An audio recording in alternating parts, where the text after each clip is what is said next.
we've been on watch here for a few days. Now we get the confirmation that the U.S. is coming in, intervening in these markets. What do we know so far?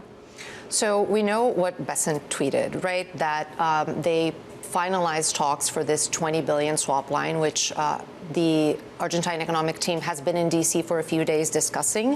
I think they flew in Friday.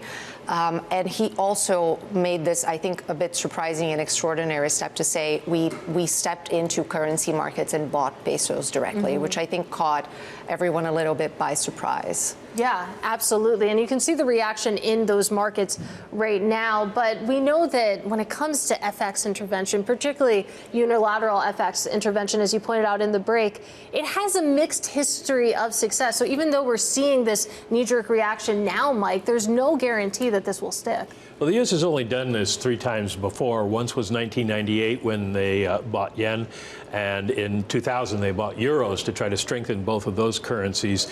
But they did it in concert with other G7 countries. And then in 2011, the U.S. and other G7 countries sold yen after the Japanese earthquake. And that was less an intervention for manipulating the currency than it was to make sure that the Japanese economy stayed on a level basis.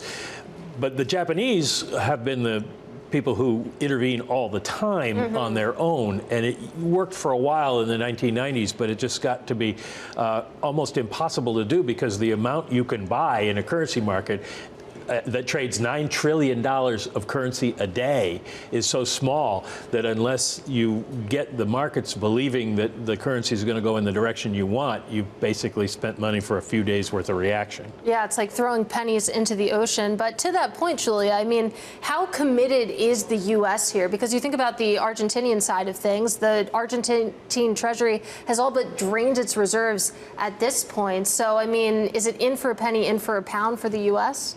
That's a great question. And I think we have been seeing for the past, 3 weeks, a month, which is when Argentina's markets started going off track.